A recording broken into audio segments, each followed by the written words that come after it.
Alhamdulillahirabbil alamin wa bihi nasta'in ala umuri dunya waddin thumma salatu wassalamu ala sayyidil mursalin nabiyina wa maulana Muhammadin wa ala alihi wa sahbihi wa man tabi'al huda ila yaumiddin.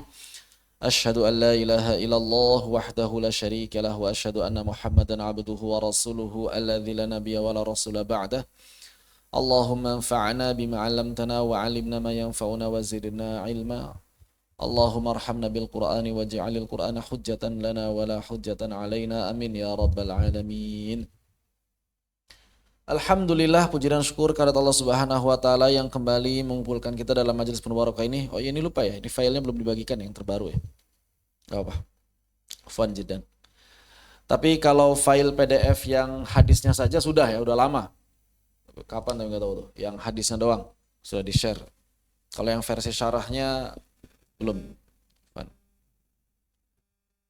Baik, alhamdulillah, insyaallah kita bertemu kembali dalam pembahasan hadis al-arba'un al-Qur'aniyah yang disusun oleh Fadilatul Syekh Abdul Razzaq Al-Anqari hafizahullah ta'ala, nafa'ana Allah bi'ulumihi wa bi'ulumikum wa bi'ulumis sa'irin as-salihin fid dharain.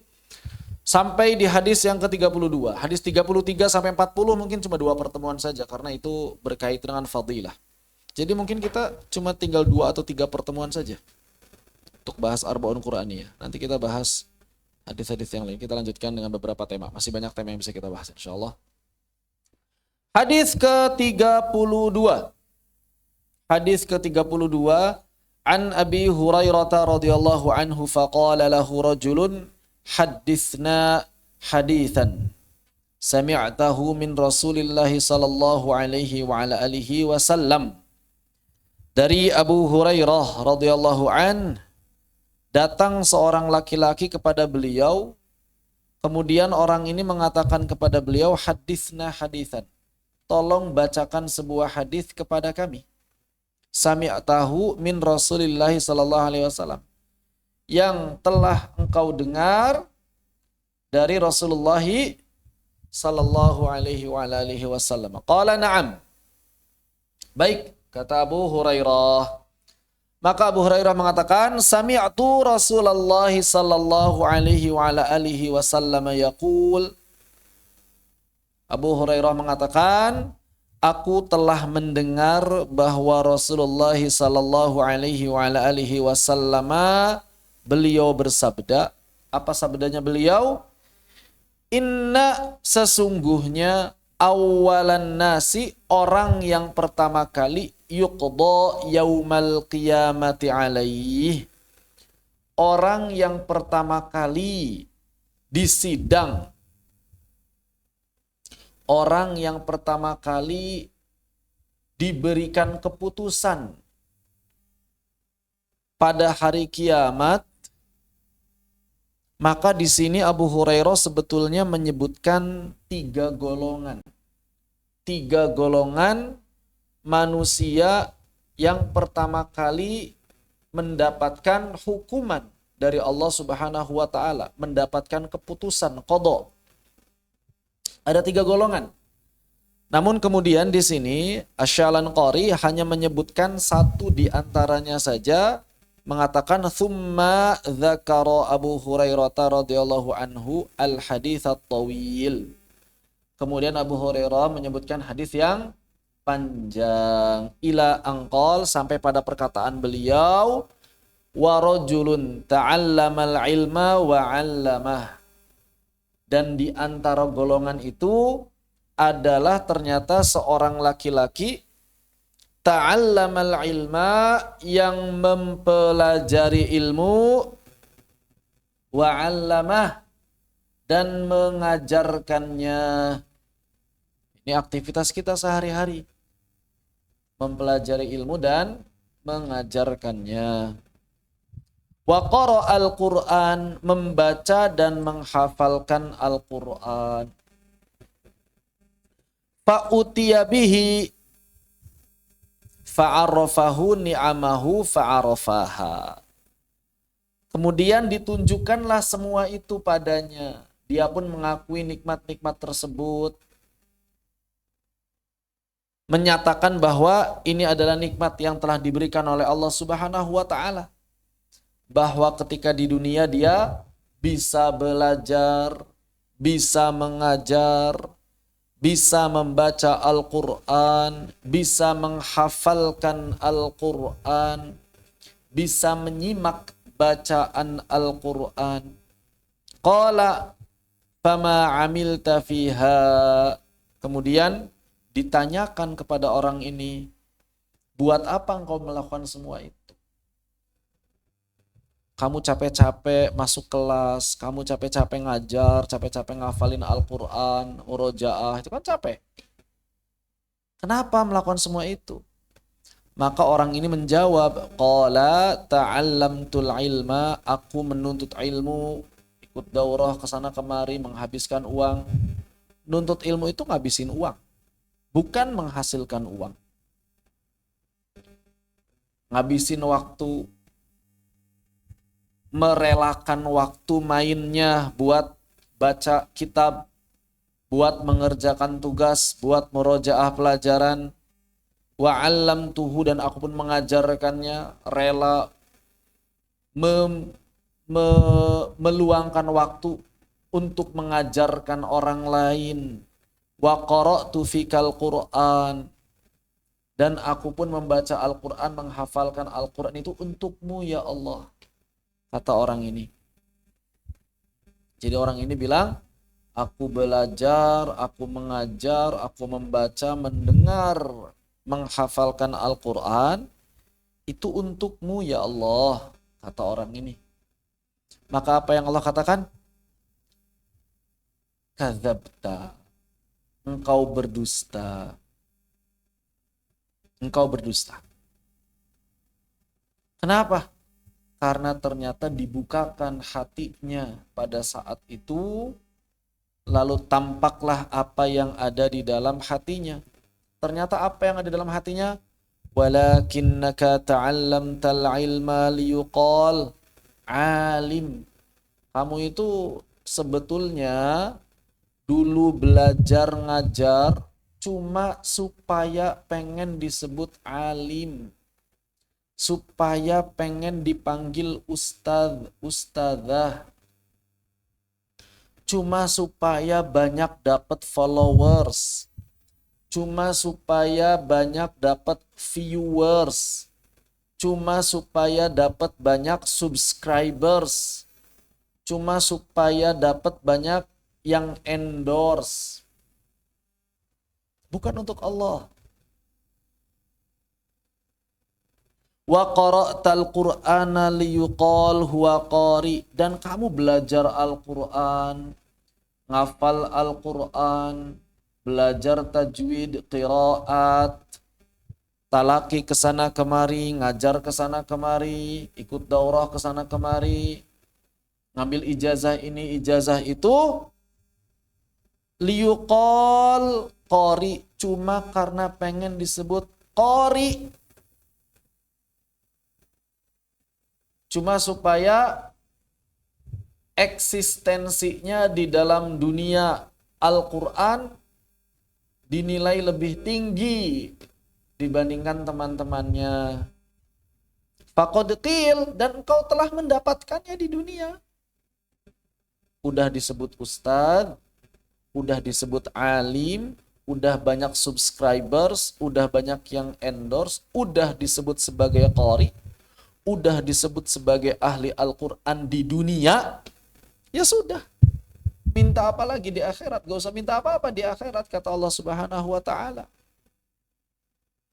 Bahkan kemudian Allah Subhanahu wa ta'ala memerintahkan pada malaikat, summa umira bihi fahusiba ala wajhi hatta ulqiya finnar.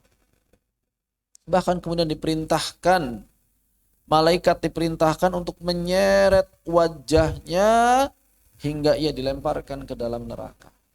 Na'udzubillah. Allahumma inna na'udzubika minan nar.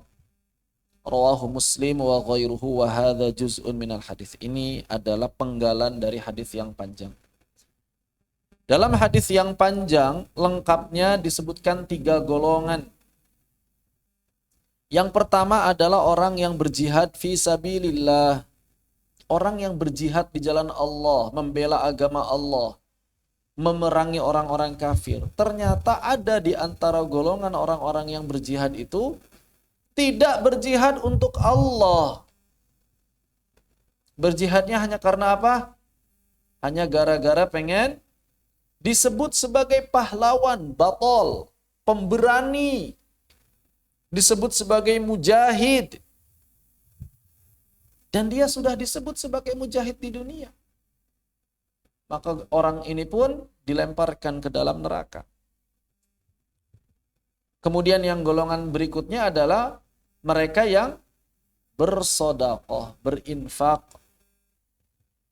Orang yang rajin infak, rajin sedekah, hartanya melimpah, dipakai buat sedekah sebanyak-banyaknya. Ketika ditanya sama Allah, buat apa engkau begitu banyak sedekah? Dia menjawab, aku bersedekah di jalanmu ya Allah karena engkau. Namun kemudian kata Allah Subhanahu wa taala, kadzabta, engkau berdusta. Kamu itu dulu ketika di dunia bersedekah cuma karena pengen agar orang-orang menyebutmu sebagai dermawan. Dan engkau sudah disebut dermawan. Ya sudah, kalau begitu, minta apa lagi di akhirat? Makanya seperti yang sempat pernah saya sampaikan, bahwa pahala seseorang di akhirat itu akan berkurang sebesar keinginannya terhadap dunia. Maka semakin besar keinginan dirinya terhadap dunia atas ibadah yang dilakukan tersebut, maka semakin kecil jatah di akhiratnya. Begitu. Antum bayangkan, yang dikisahkan dalam hadis ini, tiga-tiganya adalah 3 orang yang beramal dengan amalan terbaik. Ada nggak amalan yang lebih baik daripada jihad fisabilillah, belajar mengajarkan Al-Quran dan bersedekah? Ini amalan terbaik. Amalan terbaik yang jangankan untuk menjadi mahir dalam amalan tersebut, bisa jadi banyak di antara manusia di dunia yang belum sempat mencicipi beramal dengan amalan tersebut. Berapa banyak di antara kita yang belum pernah berjihad, bahkan bisa jadi yang hadir ini semuanya belum pernah berjihad sama sekali. Juga belum pernah, bisa jadi di antara kita, banyak di antara kita yang belum pernah bersedekah seperti sedekahnya itu, sedekahnya Nabi yang pokoknya semuanya disedekahin. Dan bisa jadi juga sebetulnya dari sisi belajar menuntut ilmu dan mengajarnya kita belum sepenuhnya.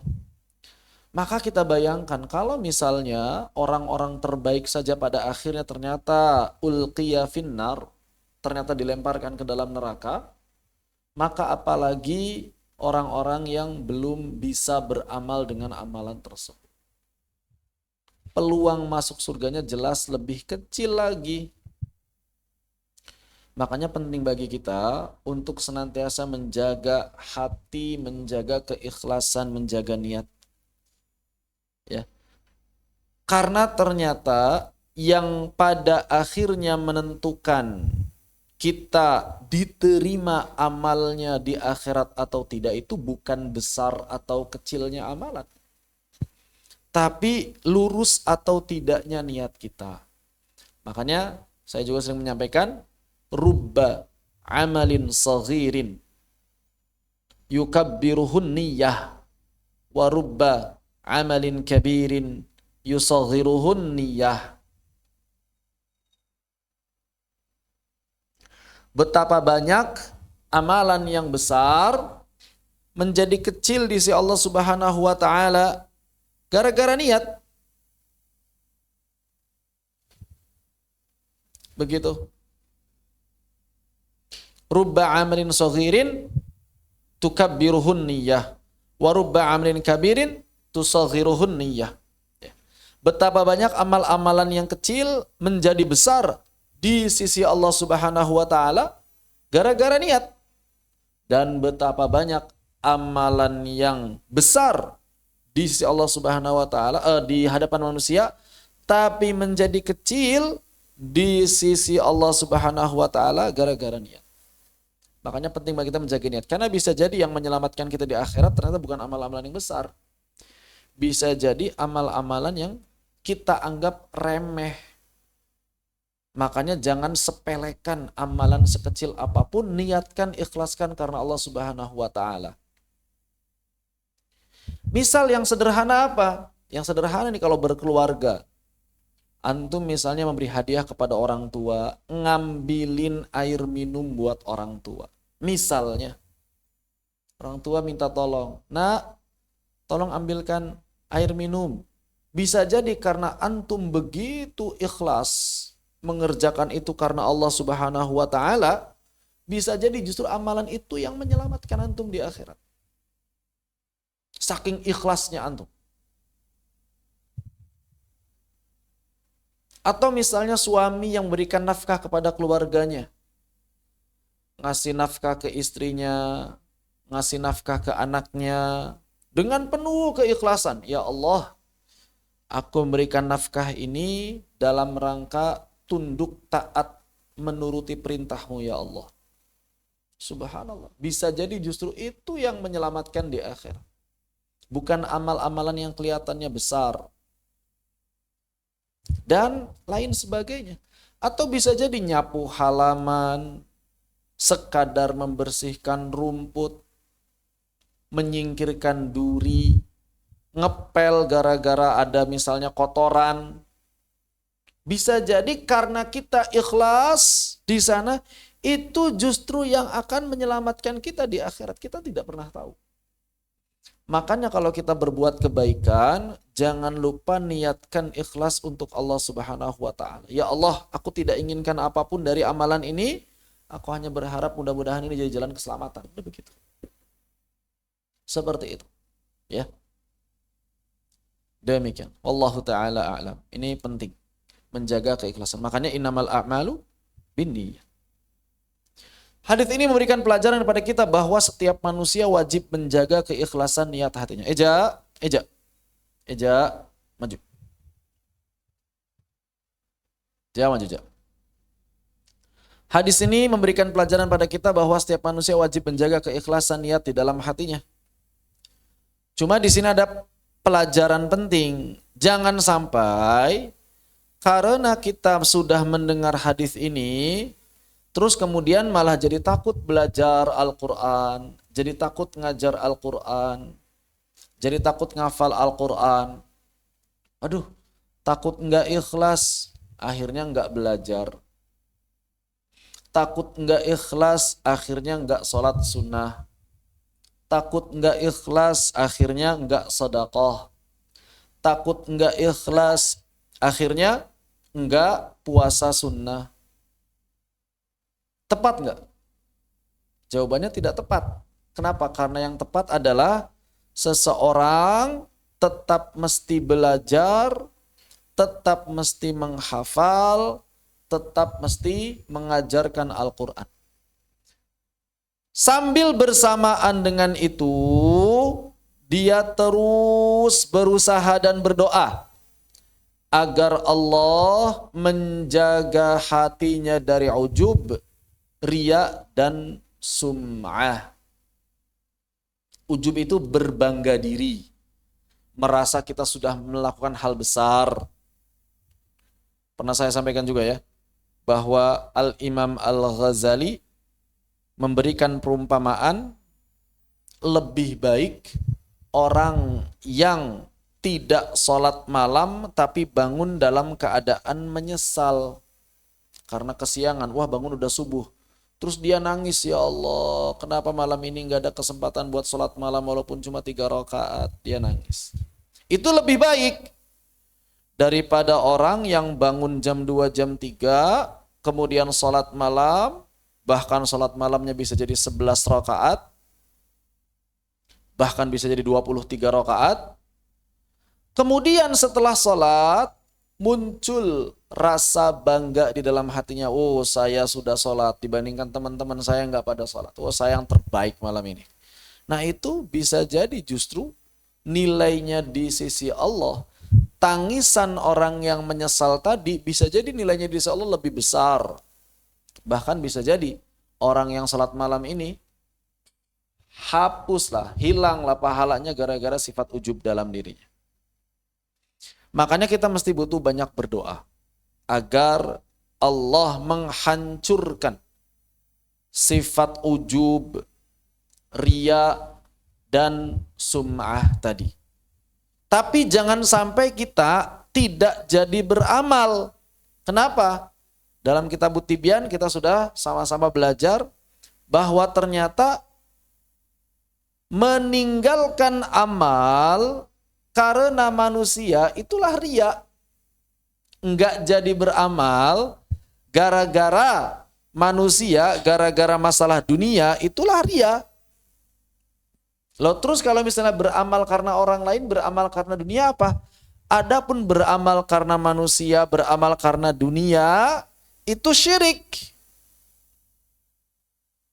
Loh, terus ikhlas itu yang kayak gimana? Maka ikhlas itu adalah menyelamatkan, Allah menyelamatkanmu dari keduanya. Allah menyelamatkanmu dari keduanya. Begitu.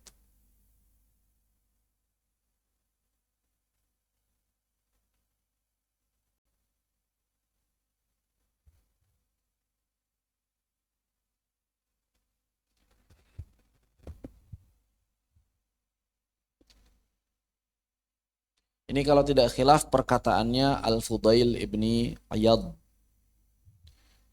Jadi kalau kita ingin beramal, beramal saja. Jangan sampai tidak jadi beramal gara-gara takut riya. Jangan sampai tidak jadi beramal gara-gara takut ujub, takut sum'ah. Terus yang benar bagaimana? Yang benar adalah kita katakan bismillah kita beramal, bismillah kita belajar, bismillah kita mengajar, bismillah kita baca Al-Quran, bismillah kita menghafal murajaah Al-Quran. Sambil terus berdoa, ya Allah hancurkan segala macam penyakit hati yang bisa melenyapkan pahala di akhirat. Begitu. Dan mudah-mudahan Allah Subhanahu wa taala menjaga kita agar kemudian hati ini tetap ikhlas, hanya berharap pahala dan ridho dari Allah Subhanahu wa taala. Bismillah.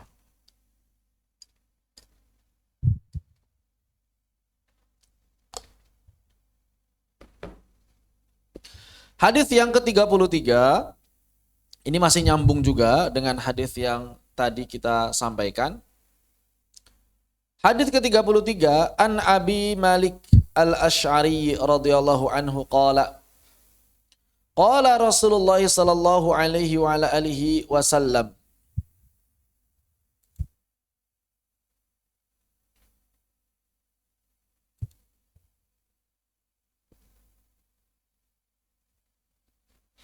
wal Qur'anu hujjatun laka aw 'alaika. Kata Nabi sallallahu alaihi wa ala alihi wasallam, Al-Qur'an itu bisa menjadi penolongmu dan bisa menjadi sesuatu yang menghujatmu.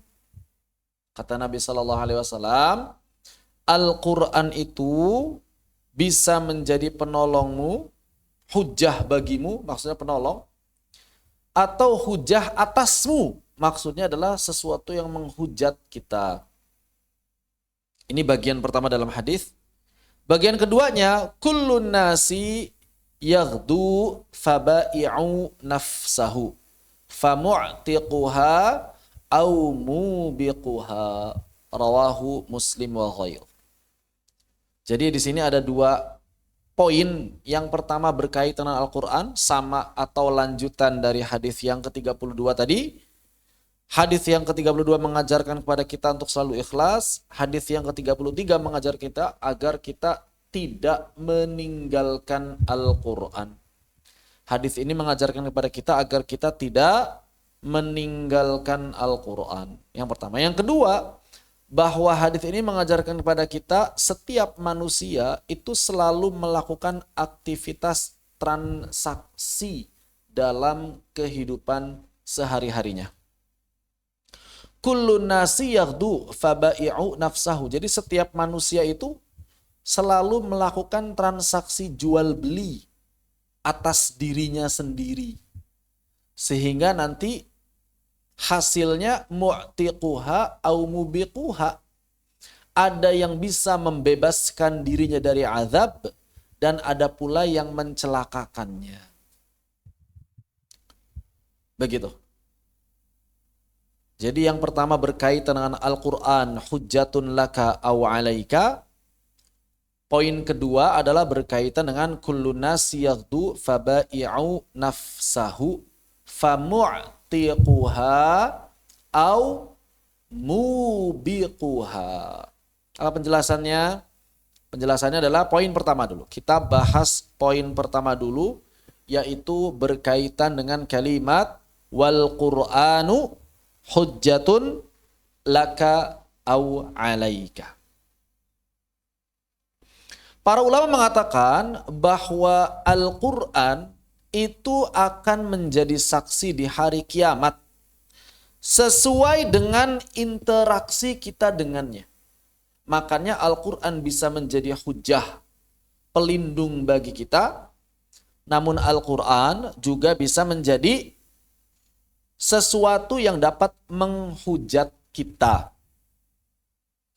Maka siapa saja yang berpegang teguh pada Al-Quran, maka Al-Quran akan menjadi hujjah, akan membela, akan menolongnya. Sedangkan siapa saja yang meninggalkan Al-Quran, maka Al-Quran akan menghujatnya.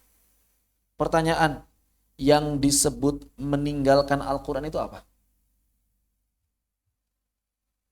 Yang disebut meninggalkan Quran, hajarul Quran.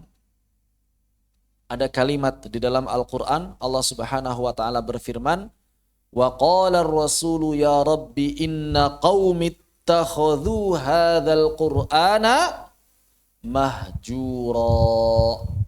Mahjura itu membuat Al-Quran ditinggalkan. Ternyata kaumku telah meninggalkan Al-Quran. Hajarul Quran, hijrah dari Al-Quran, menjauhi Al-Quran. Pertanyaannya, apa yang dimaksud hijrah dari Al-Quran? Apa yang dimaksud hijrah dari Al-Quran? Maka di dalam tafsir Ibnu Katsir dan juga para ulama yang lain mengatakan bahwa yang dimaksud dengan mahjura itu mencakup beberapa poin. Ada berapa? Ada 5. Kata para ulama, maka ternyata manusia itu pertama-tama nanti akan berbondong-bondong tidak mau berhukum dengan hukum Al-Quran. Inilah meninggalkan Al-Quran. Yang pertama, tidak mau berhukum dengan Al-Quran. Kapan itu terjadi? Hari ini. Berapa banyak negara yang mau berhukum dengan hukum Al-Quran? Berapa banyak institusi yang mau berhukum dengan hukum Al-Quran? Karena yang namanya hukum dengan Al-Quran itu harus ditegakkan secara legal, formal dalam pemerintahan. Nggak bisa sendirian.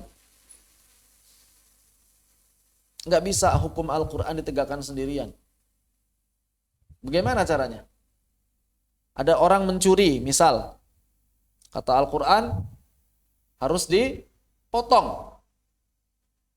Apakah kemudian kita boleh nangkep orang tersebut dipotong tangannya? Jawabannya nggak boleh.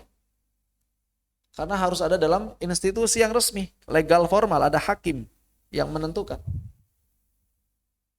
Begitu.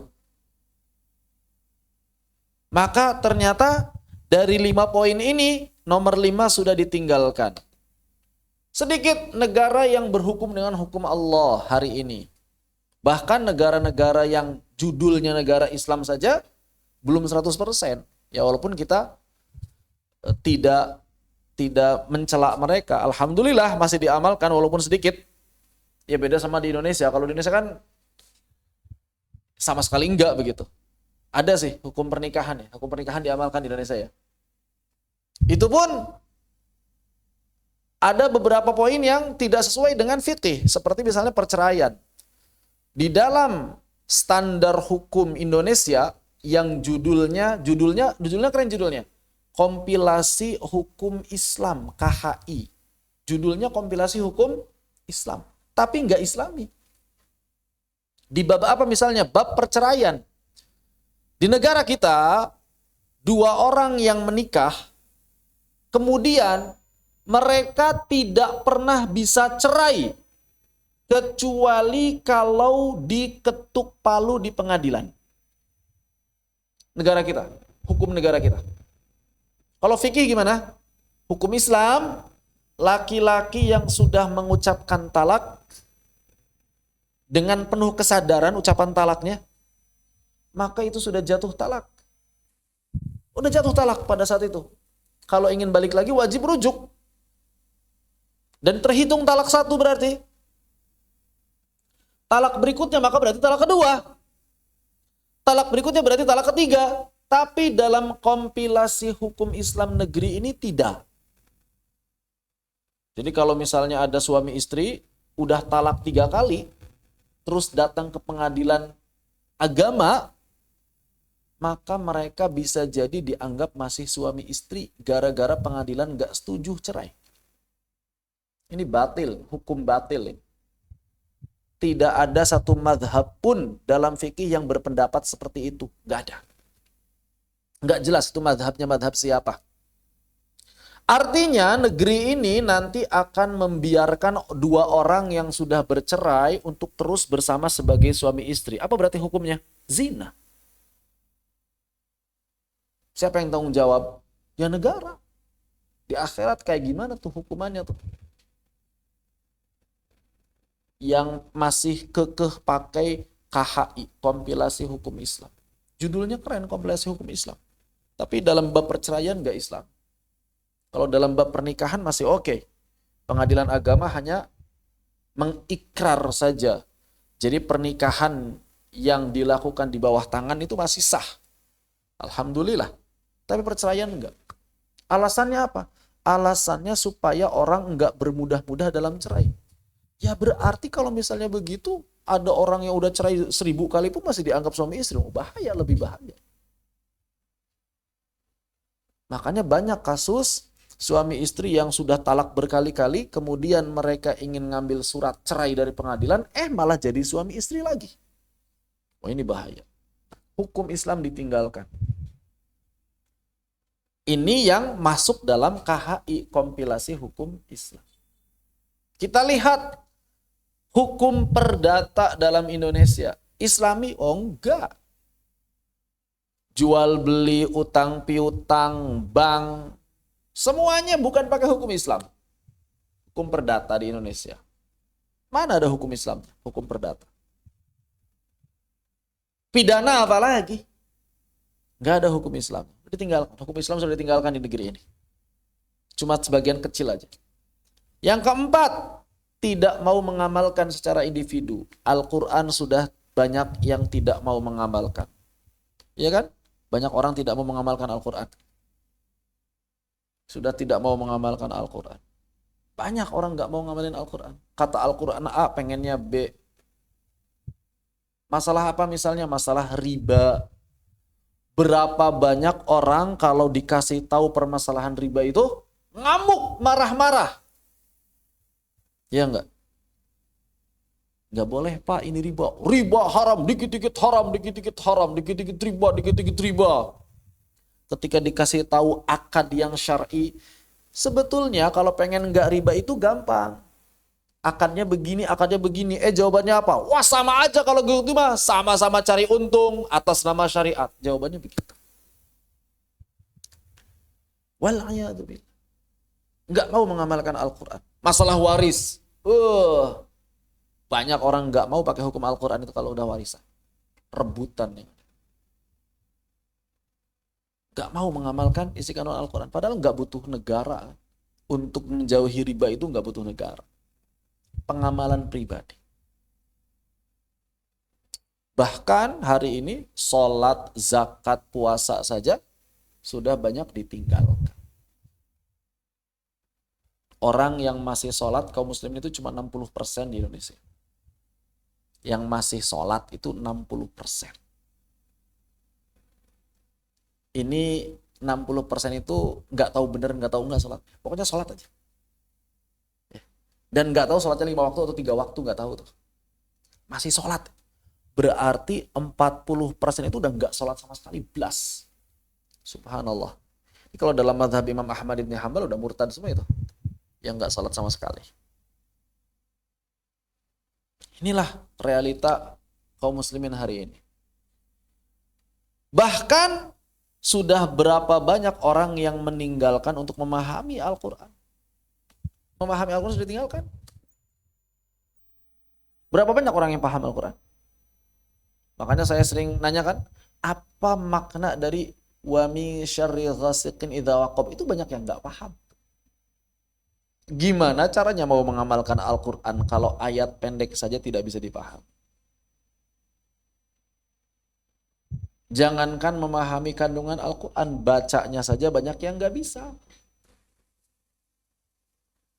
Bacanya saja banyak yang nggak bisa. Bahkan dalam beberapa survei, guru agama itu hampir 30% nggak bisa baca Al-Quran. Guru agama. Guru pendidikan agama Islam. S1 PAI. Malu-maluin SPDI aja ini.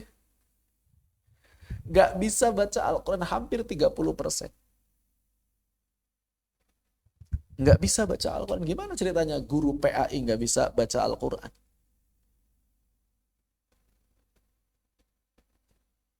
Yang baca aja bagaimana berarti? Kita belum ngomong baca yang fasih atau enggak. Yang baca aja, jarang.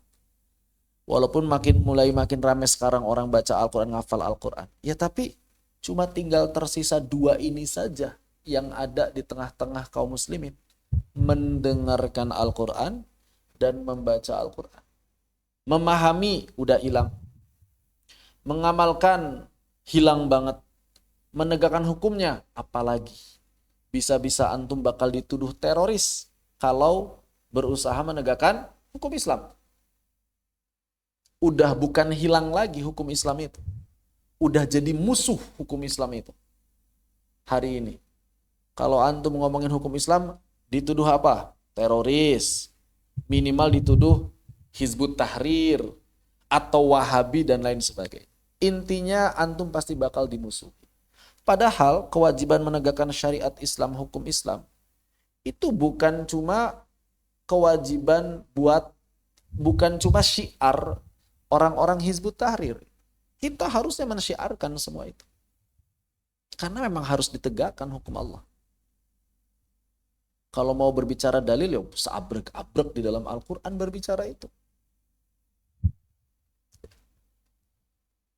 Bahkan kalau misalnya kita lihat tafsir Ibnu Katsir saja misalnya. Ibnu Katsir menceritakan bahwa dulu di zaman abad ke-7, abad ke-8, zaman beliau, itu ada orang-orang Mongol yang menjajah kaum muslimin, tapi orang-orang Mongol ini pada masuk Islam. Namun orang-orang Mongol ini tetap divonis kafir, murtad. Enggak sah keislamannya. Apa alasannya coba? Salah satu alasannya apa? Karena mereka tidak berhukum dengan hukum Allah sepenuhnya. Jadi mereka ini ketika berkuasa, jadi memimpin sebuah negeri, mereka punya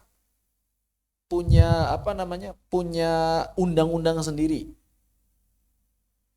Undang-undang campuran. Ada campuran dari ini, campuran dari itu, campuran dari itu, digabung semuanya tuh. Itu menjadi undang-undang mereka. Bukan murni undang-undang syariat Allah. Para ulama memvonis apa? Para ulama mengatakan walaupun mereka ngaku muslim, kelihatan sholat, tetap murtad, keluar dari Islam. Karena undang-undangnya nggak pakai Al-Quran. Kalau mau diterapkan, ini kata Ibnu Katsir. Dalam Al-Bidayah wa Nihayah juga beliau ceritakan bagaimana Syekhul Islam Ibnu Taimiyah memerangi orang-orang Mongol yang padahal ngaku muslim, tapi tetap diperang. Begitu. Kalau misalnya kita terapkan hari ini berarti ya orang-orang yang tidak mau menegakkan hukum Allah itu bisa divonis murtad sebetulnya. Kafir. Cuma masalah memvonis orang per orang bukan urusan kita. Maksudnya bagaimana para ulama memandang orang-orang yang tidak mau menegakkan hukum Allah. Jadi dinilai sama dengan orang-orang kafir. Nilainya rendah sekali, hina. Hina sekali. Orang-orang yang tidak mau menegakkan syariat Allah itu hina sekali. Begitu. Ya kalau Ibnu Katsir masih hidup bisa jadi beliau yang memimpin jihad. Aneh mungkin kalau Ibnu Katsir masih hidup. Wah, di zaman beliau melihat ada sebagian orang nggak pakai hukum Islam sedikit aja, aneh. Sekarang hukum Islamnya udah tinggalkan sama sekali. Makin aneh lagi. Begitu. Ini ngeri sekali memang hari ini bagaimana manusia telah begitu jauh dari Al-Quran. Makanya saya sangat aneh kalau misalnya ada survei yang bilang Indonesia adalah negara yang paling religius. Paling religius dari mananya gitu kan. Sholat aja banyak ditinggal. Allah aja banyak yang gak kenal. Aurat masih banyak yang terbuka. Korupsi masih berakar dari yang paling bawah sampai yang paling atas itu korupsi di Indonesia itu. Gimana ceritanya Indonesia menjadi negara paling religius? Dari sisi apanya gitu? Masih belum masuk akal. Itu kan suka ada survei ya. Di media sosial, di TV juga ada. Indonesia menjadi masyarakat yang paling religius. Dari sisi apanya gitu? Nggak kebayang gitu. Dari sisi akhlaknya berantakan. Dari sisi ibadahnya juga berantakan. Dari sisi apanya? Religiusnya di mana? Kalau melihat secara umum, ya jangan jauh-jauh, kita keluar rumah aja. Lihat pemandangan sekitar, banyak yang sesuai syariat Islam atau yang nggak sesuai syariat Islam. Nggak usah jauh-jauh, keluar rumah aja. Lihat pemandangan sekitar. Ya kita harus jujur, lebih banyak yang tidak sesuai syariat Islam. Begitu, makanya aneh. Kok religius dari mana? Semoga Allah SWT menyelamatkan kita semua, intinya begitu ya. Maka kalau misalnya kita menghadapi begitu banyak tantangan seperti ini, jalan terakhir yang bisa kita amalkan adalah banyak-banyak berdoa. Supaya apa? Supaya kita selalu diberikan kasih sayang dari Al-Quran dan kita nggak ikut-ikutan meninggalkan Al-Quran. Kita nggak ingin nanti di akhirat Al-Quran menghujat kita. Makanya kita berdoa, Allahumma rahamna bil Quran waj'alil Qur'ana hujjatan lana wala hujjatan alaina. Ini doa ini diambil dari hadis tadi. Kan Al-Quran itu hujjatun laka au alaika. Ya kita doa, Allahumma ja'alil Qur'ana hujjatan lana wala hujjatan alaina. Harapannya apa? Kita diberkahi oleh Al-Quran, diberikan kasih sayang dengan kasih sayang Al-Quran. Dan kemudian Allah menjadikan Al-Quran ini sebagai penolong kita. Bukan sesuatu yang nanti justru akan menghujat kita. Begitu. Makanya PR kaum muslimin itu sebetulnya besar. Beruntung bagi kita yang masih sibuk dengan Al-Quran, namun ada yang penting untuk dicatat, bahwa jangan sampai kesibukan itu melupakan kita dengan hal yang lebih dari sekadar membaca Al-Quran dan menghafalkannya, tapi ke level berikutnya nih, gimana caranya kita bisa memahami dan memahamkan Al-Quran pada kaum muslimin, berusaha mengamalkan dan mengajak orang lain mengamalkan, serta mengajak kaum muslimin, pemerintahan kaum muslimin, orang-orang para pejabat untuk berhukum dengan hukum Al-Quran. Supaya tidak termasuk orang yang meninggalkan Al-Quran. Begitu.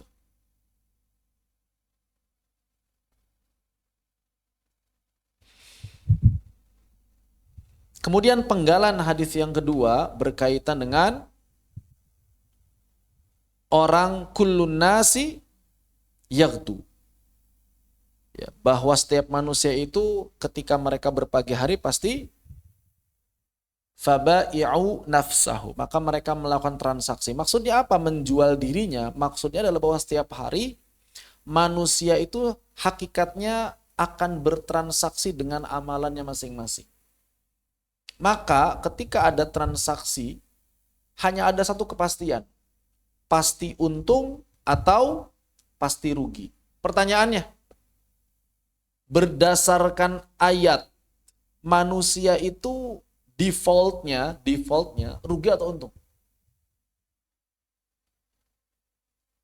Dalam transaksi harian manusia, amal-amalan manusia itu rugi atau untung? Defaultnya. Keadaan asalnya manusia. Gimana? Rugi atau untung? Hah? Manusia itu keadaan defaultnya rugi. Dalilnya apa? Innal insana lafi khusrin. Rugi defaultnya manusia itu. Baru dikecualikan. Yang namanya kecuali lebih banyak apa lebih sedikit? Lebih sedikit lah. Gak mungkin kita bilang kecuali itu jumlahnya lebih banyak. Gak mungkin. Gak mungkin. Ya. Ada orang 10. Ini semuanya orang Maluku kecuali 9 orang. Gak mungkin kita bilang begitu. Gak mungkin. Ya, yang ada di balik. Nih semuanya nggak berasal dari Maluku kecuali 1. Nah begitu, itu baru benar. Maka kalau sudah pengecualian itu pasti jumlahnya lebih sedikit dibandingkan yang tidak dikecualikan. Maka berarti dalam transaksi harian manusia sehari-harinya, mereka itu kondisi defaultnya rugi. Innal insana lafi khusr. Makanya famu'tiquha au mubiquha, ada yang untung, ada yang rugi. Yang untung bagaimana?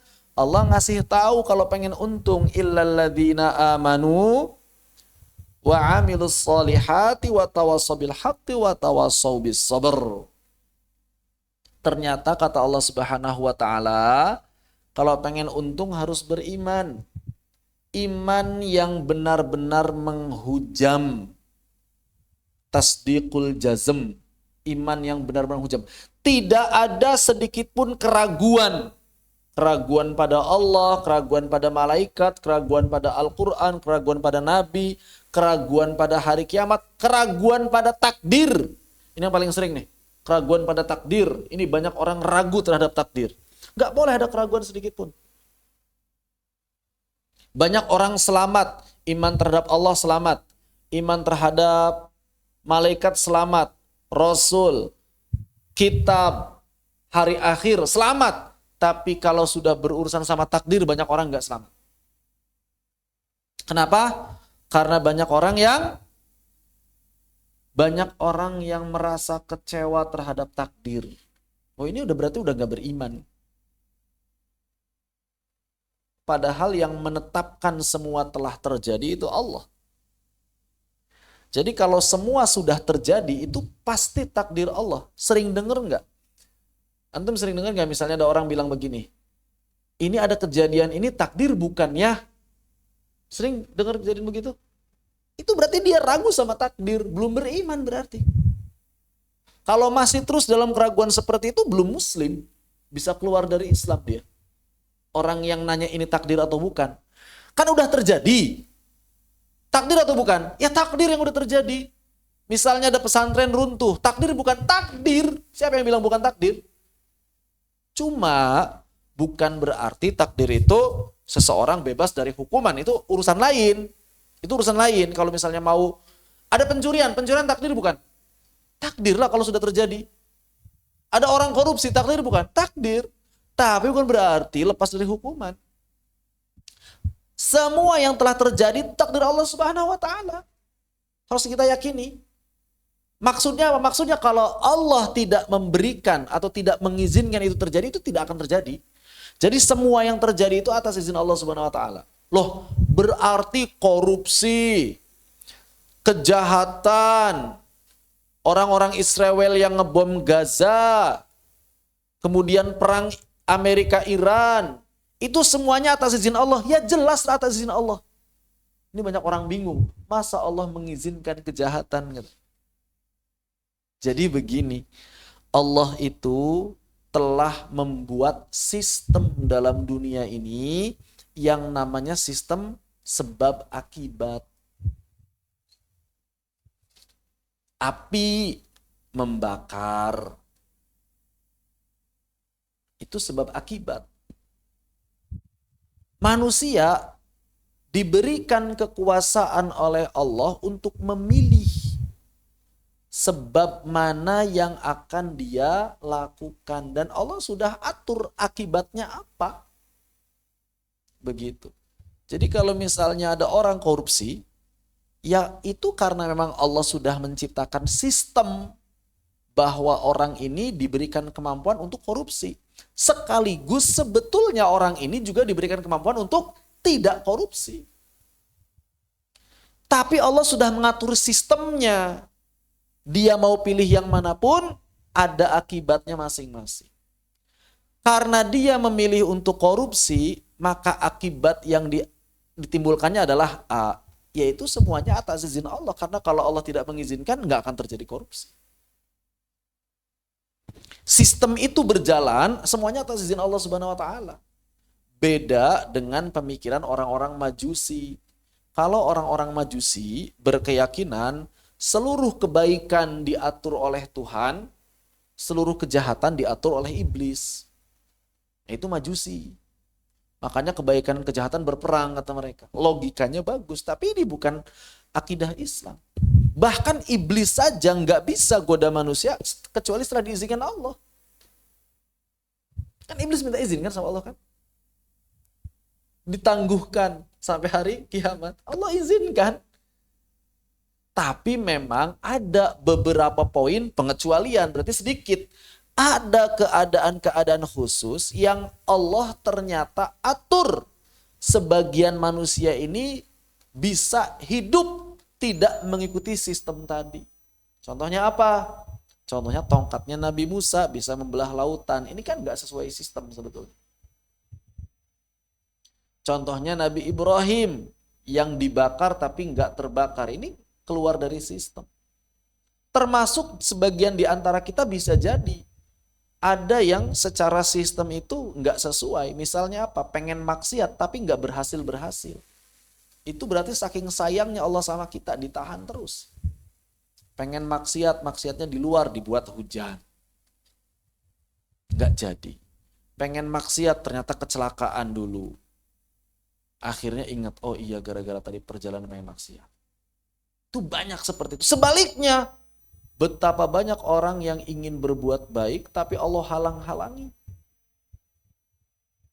Bisa jadi karena dia belum siap, belum ikhlas. Makanya Allah halangi dari kebaikan. Pengen ikut kajian di tempat ini, ternyata tiba-tiba motornya mogok. Pengen ikut di sini, ternyata saudaranya ada yang meninggal dunia. Terus begitu. Itu ada sesuatu yang di luar sistem. Tapi mau yang ada sistemnya, mau yang di luar sistem, semuanya hakikatnya adalah atas izin Allah Subhanahu wa Ta'ala. Begitu. Atas izin Allah Subhanahu wa Ta'ala. Ya. Ini penting memahami takdir. Jangan sampai kita malah nggak beriman terhadap takdir. Banyak orang nggak beriman terhadap takdir itu. Secara langsung ataupun tidak langsung. Bahkan sebagian orang mengira tidak ada yang namanya takdir. Semuanya kita yang menentukan. Wah itu bahaya itu. Murtad itu yang seperti itu. Kemudian setelah iman ini menghujam dengan kuat, maka iman tidak akan bernilai apa-apa kecuali apabila dia melahirkan amal saleh. Makanya Allah mengatakan illal ladzina amanu wa amilus shalihat. Harus melahirkan amal saleh.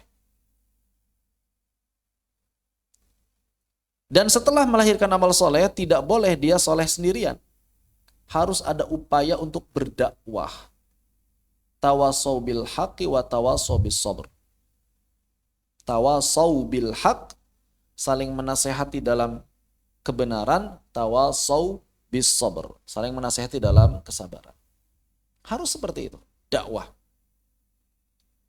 Dalam sebuah riwayat disebutkan bahwa ada salah satu orang yang dia ini tinggal di wilayah yang penuh dengan kemaksiatan, tapi orang ini masih berzikir pada Allah Subhanahu wa taala. Allah mengutus malaikat azab untuk menghancurkan negeri tersebut. Tapi malaikat azab ini ragu, loh, kok masih ada orang soleh lagi zikir? Akhirnya dia balik lagi sama Allah. Ya Allah, di tempat itu masih ada orang soleh. Apa kata Allah? Hancurkan dia pertama kali. Kata Allah Subhanahu wa taala. Kok bisa? Yang pertama kali dihancurkan orang soleh tersebut. Karena orang soleh ini nggak peduli terhadap lingkungan sekitarnya ternyata. Dalam riwayat yang lain, Nabi menggambarkan bahwa manusia ini hidup dalam satu perahu, berlayar di lautan. Maksiat itu ibarat orang yang sedang melubangi perahu. Maksiat itu ibarat orang yang sedang melubangi perahu. Nabi menggambarkan ada orang yang pengen minum tapi airnya ada di atas. Akhirnya sebagian orang berpikir, sudahlah kita lubangi saja bagian bawah supaya air masuk. Katanya begitu. Pertanyaannya, kalau misalnya orang-orang yang di atas itu tidak mencegah kebocoran perahu, yang tenggelam apakah yang di bawah saja atau semuanya? Semuanya. Semuanya. Makanya dakwah itu wajib. Mau lewat Instagram, Facebook, TikTok, silakan. Yang penting dakwah terus. WA keluarga, silakan. Yang penting dakwah. Tawasobil haq, tawasobil sabr. Dan terakhir, bersabar. Bersabar dalam apa? Bersabar dalam iman, bersabar dalam amal soleh, bersabar dalam dakwah, dan bersabar dalam kesabaran itu sendiri.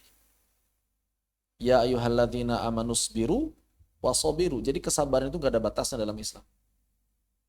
Ketika kesabaran kita mau habis, tingkatkan lagi kesabaran kita. Gak ada batasnya. Sabar itu ada batasnya, gak ada dalam Islam. Sabar itu gak pernah ada batasnya. Harus ditingkatkan lagi. Ya ayyuhalladzina amanusbiru wasabiru. Kuatkan kesabaranmu.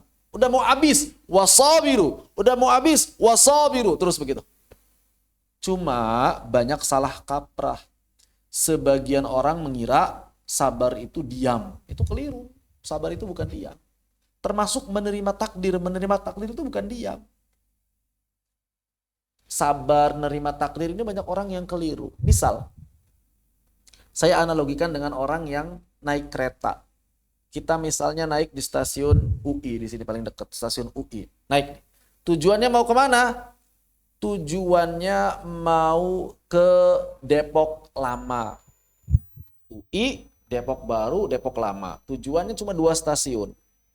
Ternyata ketiduran. Bangun-bangun sudah di mana misalnya? Sudah di Sawangan lah. Udah jauh tuh. Wah, udah kelewat. Pertanyaannya, takdir bukan? Kelewat. Takdir. Harus menerima takdir? Wajib. Wajib sabar? Gak boleh marah-marah? Wajib. Pertanyaannya, apa yang harus dilakukan? Realisasi dari menerima takdir dan sabar apa yang harus dilakukan? Terusin tidur? Banyak orang yang salah kaprah, mikirnya begini, sudahlah ini mah takdir, saya tidur lagi aja nanti Allah banguninnya kapan? Itu namanya bodoh. Bukan menerima takdir, tapi bodoh, jahil. Yang tepat adalah keluar di stasiun Sawangan, balik lagi ke Depok. Karena itu tujuan kita. Lo ente gak sabar berarti. Ente berarti gak beriman sama takdir.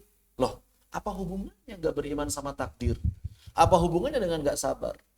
Saya sudah beriman terhadap takdir dengan cara apa? Ridho. Saya terima dengan cara bersabar, dengan cara menerima bahwa semua ini adalah pasti ada hikmahnya, walaupun mungkin bisa jadi belum ketemu hikmahnya. Tapi tujuan saya bukan di Sawangan, apalagi terus ikut ke Bogor. Tujuan saya itu Depok Lama, berarti saya harus keluar dari stasiun tersebut, dari kereta tersebut, kemudian masuk ke kereta yang ke arah Depok Lama. Begitu. Ini banyak orang salah kaprah. Saya sudah ditakdirkan untuk lewat Depok Lama, berarti biarlah kereta berhenti kapan saja. Bodoh itu. Itu bodoh. Ya. Dulu pernah ada beberapa orang. Saya itu dulu pernah cerita gini. Saya dulu pengen kuliah itu masuk ini apa namanya?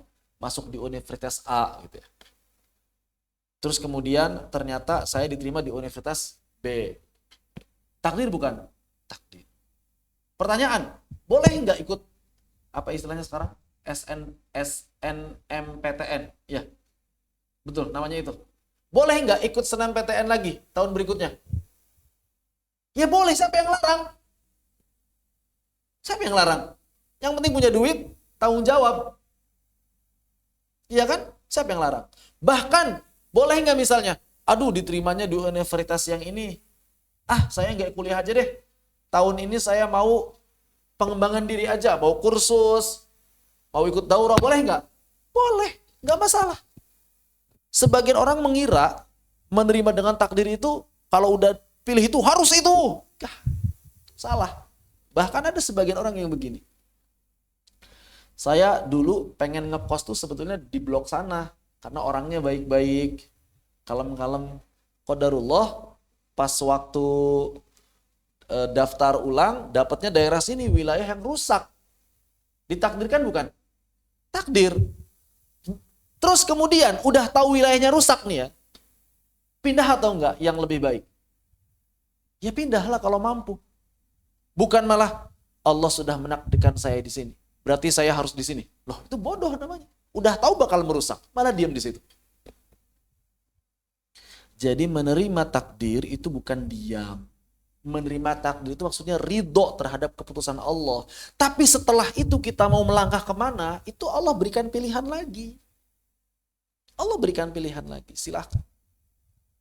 Begitu. Itu yang banyak orang keliru di situ. Ya. Makanya di dalam Islam, menikah itu pilihan.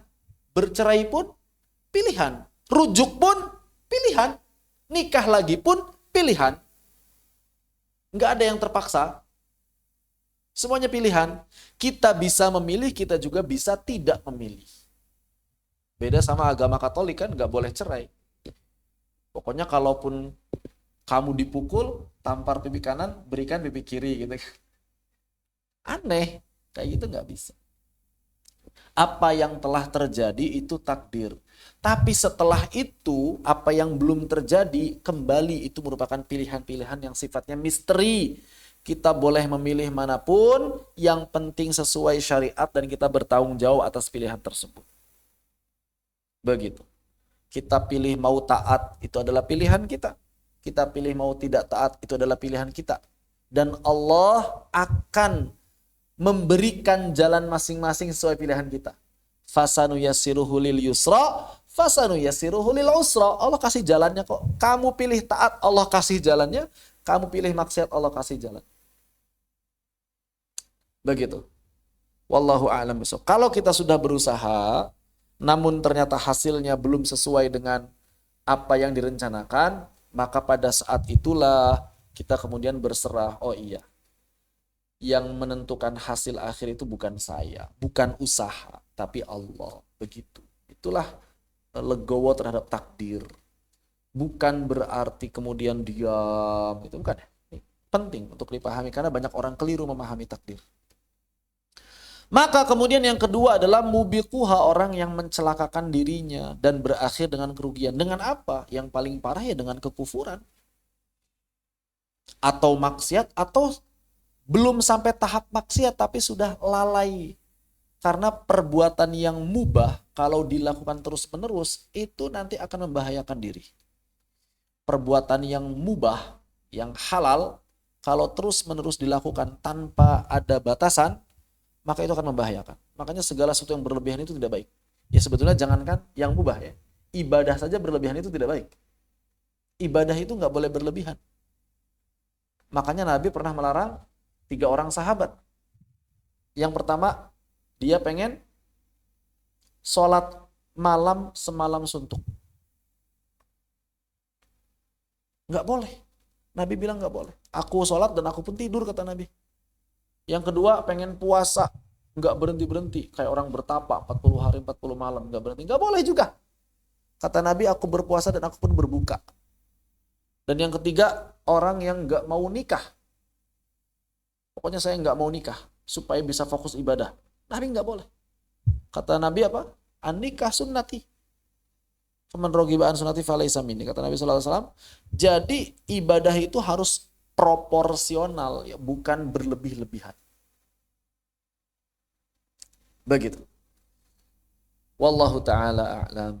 Ini dua hadis yang mudah-mudahan jadi motivasi bagi kita sekalian untuk bisa senantiasa beriman, beramal soleh, berdakwah dan ikhlas, itu yang penting, agar kemudian Allah Subhanahu wa taala menjadikan kita termasuk ke dalam golongan orang-orang yang selamat di dunia maupun di akhirat. Amin ya rabbal alamin.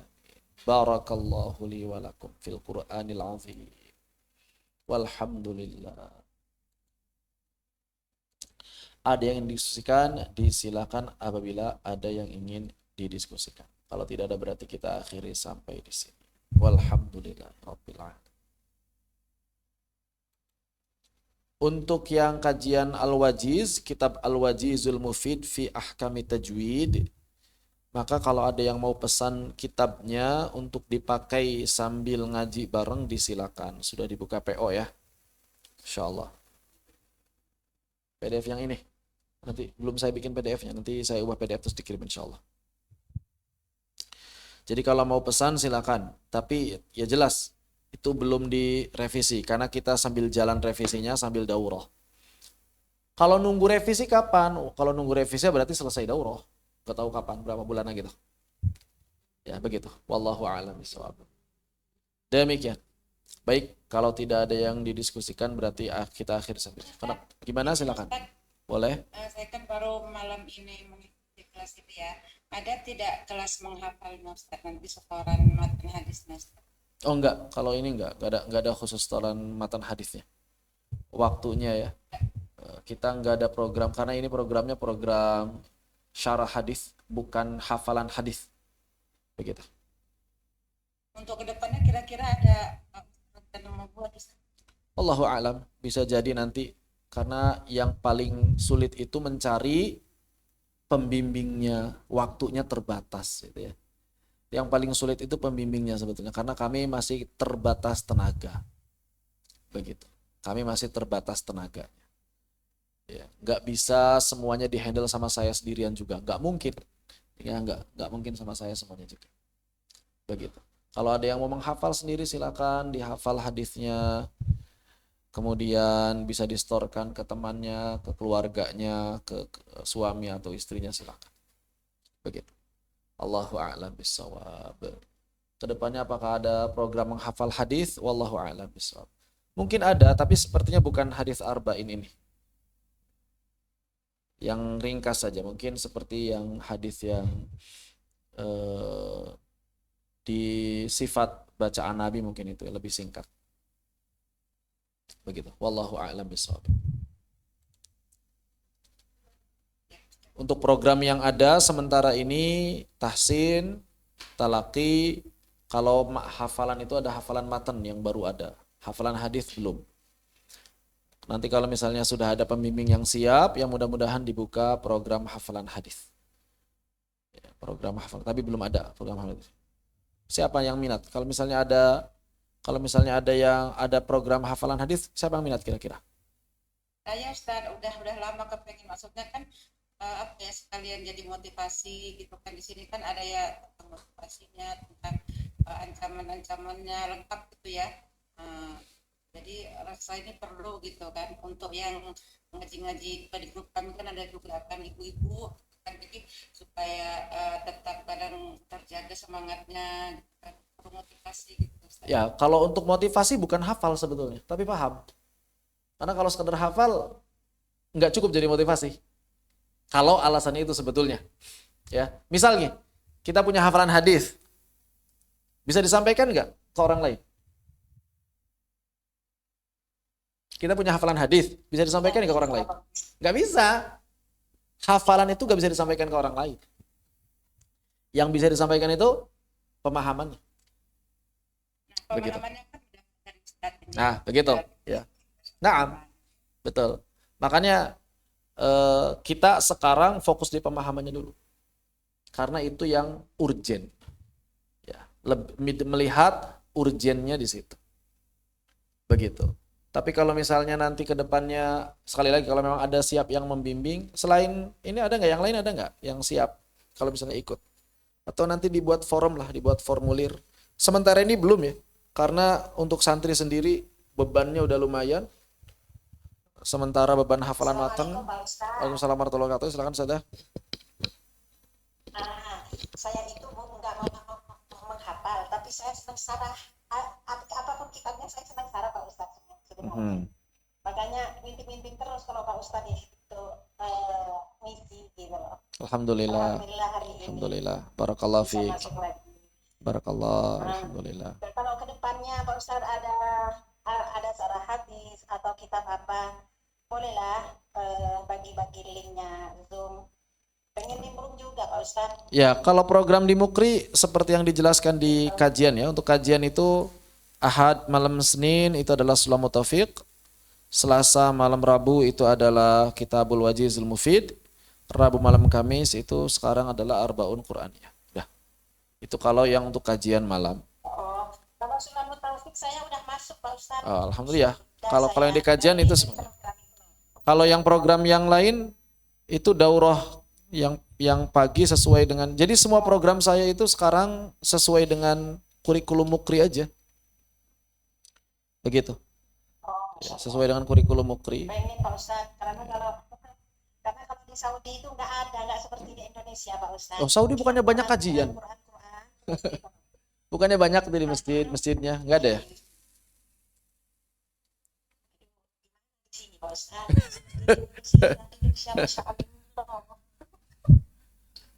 Semoga dimudahkan, semoga Nggak ada, Pak dimudahkan. Ustaz. Cuman Quran. Itu Quran aja khusus orang Saudi. Oh, Gitu loh. begitu. Iya, iya. Hadis Fakot. Nah. Gitu. Makanya saya itu semuanya online. Oh, Masya Quran Allah. itu online sama guru-guru dari Mesir. Semoga dimudahkan, Masya Allah. Barakallah fiik. Gitu. Iya. Jadi saya itu kepengen apa ya? Biar nggak Quran terus, biar ada isi ilmu akidah gitu loh Pak Ustaz. Nah. Paham Alhamdulillah. kan? Cuman saya sering dengerin apa tuh, kalau nggak sempat saya masuk di Sulam Taufik, saya itu lihat videonya kan, sampean kan nge-share videonya itu kan, saya dengar gitu loh. Alhamdulillah. Alhamdulillah dari situ. Alhamdulillah. Iya, alhamdulillah, barakallah fiik. Kalau di Saudi itu cuma Quran seperti itu. Jarang. Ahlan. Kalau untuk hafalan ya, kembali ke tadi Ustazah Mariati. Untuk hafalan itu kalau nggak salah ada program hafalan mutun yang dari Madinah ya, online itu. Ada 4 level kalau nggak salah. Apa namanya?